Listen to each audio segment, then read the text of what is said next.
خدای په نامه. سلام او وخت په خیر ګرانو زده کوونکو. هیله منده یم چې ټول راته روغ او جوړ اوسئ او د صحت جامه مو پر تن وي.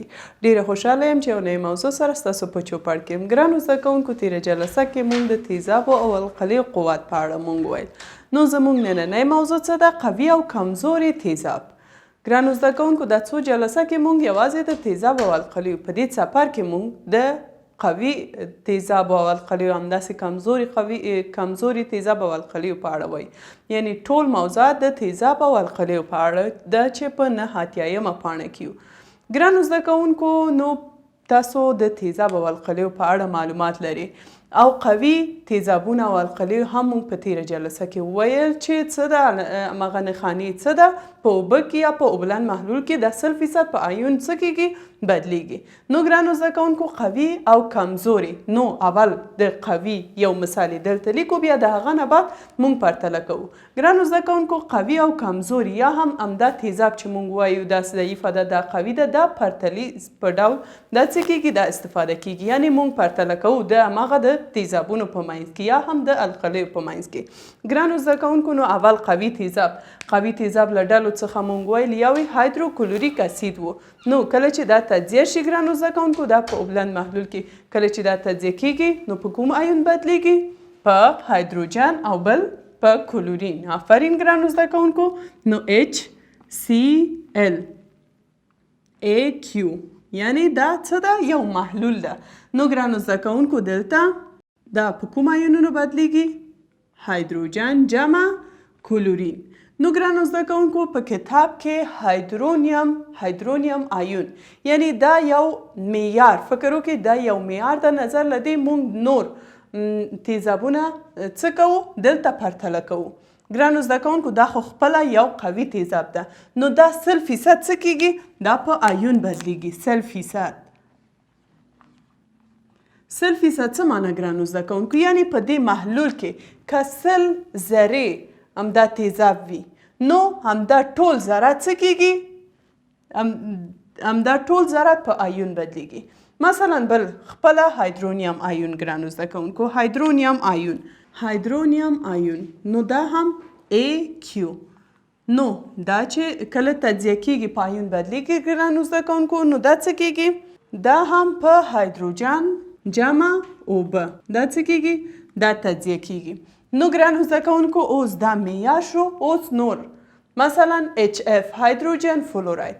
ګرانو زده کوونکو، هایدروجن اول اسیتیک اسید یا همغه اول خپله هایدروجن فلوراید. هایدروجن فلوراید په لابراتوار کې یعنی د تجربو کله چې تجربه کړې همغه ساینس پوهانو نو ښودلې په لابراتوار کې ګرانو زده کوونکو چې دا 3% په آیون بدلیږي. یعنی د 100 نه 3 ذرې څه کېږي؟ دا په آیون بدلیږي او نور پاتې کېږي. نو دلته HF که موږ ولیکو، دا چې تجزیه کېږي ګرانو زده کوونکو په هایدروجن جمع فلورین. نو دا څو فیصد؟ دا 3%. نو اوس دا د 3% نه څه ده؟ 3% نه زیات. ګرانو زده کوونکو، اوس دا هایدروجن فلوراید چې ده نظر له هایدرونیم آیون نه ده څه ده؟ دا د دې همغه قوت څه ده؟ کم ده. مثلا که بل مثال اسیتیک اسید د سرکې تیزاب، فرمولې څه ده؟ CH3COOH. نو ګرانو زده کوونکو، کله چې دا تجزیه کېږي نو څه شی جوړیږي؟ هایدروجن جمع CH3COO اسیتیت آیون. نو دا چې دا په لابراتوار کې ښودلې چې دا 1% په آیون بدلیږي. یعنی د 100 نه یو دانې څه کېږي؟ د 100 ذرې نه یو ذرې په آیون بدلیږي. یو ذرې. نو اوس دلته که موږ پرتله کړو ګرانو زده کوونکو، دلته دا اسیتیک اسید یا د تیزاب سرکه چې ده د هایدروجن فلوراید نه د دې قوت څه ده؟ کم ده. یعنی دا یو کمزوري یا هم ضعیف تیزاب دی. اوس هایدروجن فلوراید نظر له هایدرونیم آیون نه څه ده؟ د دې تیزابیت کم، مګر د اسیتیک اسید نه د دې تیزابیت څه ده؟ زیاته ده. نو ګرانو زده کوونکو، دلته د هایدروجن فلوراید ترمنځ دا څه معنی؟ د څه لپاره دا په آیون نه بدلیږي؟ ځکه چې ګرانو زده کوونکو، دلته د دې قوت څه ده؟ د جاذبه قوت زیاته ده. نو دلته د لاندې نه مونږ پاس چې لاړ شو نو تیزاب څه کېږي؟ تیزاب قوي. یا تیزابیت زیات. او د تیر درس نه تاسو پوهیږئ اوس چې دلته دا مزدوج القلي چې ده نو ګرانو زده کوونکو دا چې یو تیزاب ده نو القلي څه ده ضعیفه ده. آفرین ګرانو زده کوونکو. نو یو ځل بیا وایم همیشه یو قوي تیزاب نو مزدوج القلي څه ده ضعیف او یو قوي القلي مزدوج تیزاب څه ده ضعیف. یعنی که یو قوي وي نو بله څه ده ضعیفه ده. که دا قوي وي نو دا څه ده ضعیفه ده. نو ګرانو زده کوونکو د پاس نه چې مونږ لاندې راشو نو د قلویت د القلي قوت څه کیږي قوت زیاتیږي. نو دلته مونږ داسې لیکلی شو ګرانو زده کوونکو HCl قوت زیاته ده نظر له څه شی هایدرونیم نه. H3O د دې قوت زیاته ده نظر له هایدروجن فلوراید نه. د دې قوت زیاته ده نظر له اسیتیک اسید نه CH3COOH. نو دا خو تیزاب شو. اوس په القلي کې راځو ګرانو زده کوونکو. نو د دې مزدوج القلي څه ده کلورین. د کلورین آیون. بل د دې څه ده اوبه. د دې څه ده فلورین. د دې اسیتیت. ښه ګرانو زده کوونکو اوس آیا د کلورین آیون قوت نظر له اوبه زیات ده یا کم؟ آفرین ګرانو زده کوونکو. مونږ وویل چې د دې سرچپه ده. اوس که دا زیاته ده نو دا څه ده دا کم ده. نو د دې بل د دې نو دا یو ضعیف تیزاب دا هم قوي مزدوج القلي. دا یو قوي تیزاب دا مزدوج القلي ضعیف. ښه ګرانو زده کوونکو اوس قوي او کمزوري القلي هم همداسې ده. مثلا ګرانو زده کوونکو په بله صفحه کې وګورئ هایدروجن کلوراید او بل ګرانو زده کوونکو یو قوي تیزاب او قوي القلي ضعیف القلي او ضعیف تیزاب څه کیږي جوړیږي. یا هم مونږ داسې وایو یو قوي تیزاب او قوي القلي چې یو ځای کیږي یا دوه مرکبونه چې یو ځای کیږي یو القلي حتما ده یو بل تیزاب ده. نو ګرانو زده کوونکو د هغوی مزدوج دا دواړه قوي دي نو مزدوج څه ده یعنی د هغوی محصول ضعیف. نو بیا د یو تعامل جهت یا لوری هم هماغه خواته ده چې قوي ضعیف القلي او ضعیف تیزاب ده. مثلا ګرانو زده کوونکو که یو مثال زه کار وکړم مثلا HCl اوبه HCl جمع اوبه. نو ګرانو زده کوونکو دا یو قوي تیزاب ده او دا هم قوي القلي ده. نو دا قوي تیزاب دا قوي القلي. نو د دې محصول څه ده کلورین جمع هایدرونیم آیون.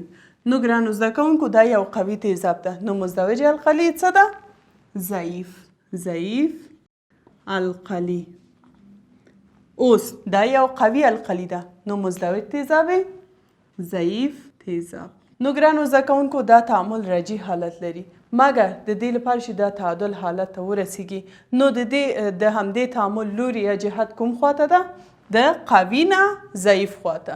نو دا قوي ده د لومړنۍ موادو نه د محصول خواته ځکه چې دا څه ده ضعیفه ده تر څو چې دا د دې نه کمیږي هماغه غلظت او په دې کې زیاتیږي بالاخره تعادل حالت ته رسیږي. که ګرانو زده کوونکو دلته مونږ قوي تیزاب او قوي القلي ولرو نو جهت کوم خواته ده د وکتور جهت یا د تعامل جهت د لومړنۍ موادو خواته. هر خوا چې قوي وي او بل خوا چې ضعیفه ده نو د تعامل جهت هم هماغه خواته ده. ګرانو زده کوونکو پوه شوئ نن مونږ د قوي او کمزوري تیزاب او همداسې قوي او کمزوري القلیو په اړه وویل چې د هغوی آینایزیشن پورې اړه لري. مونږ په پرتلیز ډول دا استفاده کوو. دا چې مونږ وایو قوي تیزاب یا قوي القلي یا ضعیف تیزاب ضعیف القلي دا د پرتلیز په ډول مونږ استفاده کوو. مثلا په تیزاب کې هایدرونیم آیون و ګرانو زده کوونکو هایدرونیم آیون چې په هغه کې بیا اسیتیک اسید مونږ کار وکړو بل هایدروجن فلوراید. نو هایدروجن فلوراید 3% دا څه کیږي دا تجزیه کیږي او اسیتیک اسید 1%. نو دواړه د هایدرونیم آیون نه دا څه دي د هغوی قوت کمه ده. نو ګرانو زده کوونکو اول HCl ده دا چې دا قوي تیزاب ده. په اوبه کې 100% په آیون څه کیږي بدلیږي. بیا د هغه نه بعد هایدرونیم آیون یعنی یوازې 4 تیزاب موږ دلته پرتله کړي. نو اول هایدروجن کلوراید، بل هایدرونیم آیون، بل هایدروجن فلوراید او بل څه ده اسیتیک اسید. بل ګرانو زده کوونکو موږ وویل چې یو قوي تیزاب نو مزدوج القلي څه ده ضعیفه ده. نو دا چې ده یو قوي تیزاب نو د دې مزدوج القلي ضعیف د ټولو نه دا ضعیفه ده. بیا د هایدرونیم آیون د دې نه لږ قوي ده. بیا د هایدروجن فلوراید او بالاخره د اسیتیک اسید. بیا د دې مزدوج القلي د ټولو نه په دې 4 واړو کې څه ده قوي ده. ګرانو زده کوونکو په دې هیله چې نننۍ موضوع مو په سمه توګه زده شوې وي. تاسو کورنۍ دنده په 90مه پاڼه کې یو مثال دی. نو د دې هماغه د تعامل لوري یا جهت او همداسې د دې محصول خو لیکل شوی. نو د دې جهت او لوري ګرانو زده کوونکو تاسو پیدا کړئ چې کوم خواته ده. څرنګه چې ما وویل د قوي نه ضعیف خواته. نو دلته په جدول کې تاسو وګورئ کوم یو قوي ده کوم یو ضعیف ده. نو د هغه نه تاسو کولی شئ په اسانه توګه دا تشخیص کړئ. ګرانو زده کوونکو زموږ نننۍ موضوع همدلته پای ته رسیږي. که غواړئ ویډیوګانې په منظمه توګه ترلاسه کړئ چینل سبسکرایب او ویډیوګانې مو لایک کړئ. او که د کتاب ثبت نه لرئ د همدې ویډیو ډسکرپشن ته لاړ شئ د هماغه ځای نه ډاونلوډ کړئ. تر بلې جلسې ښه وخت ولرئ. خدای پامان.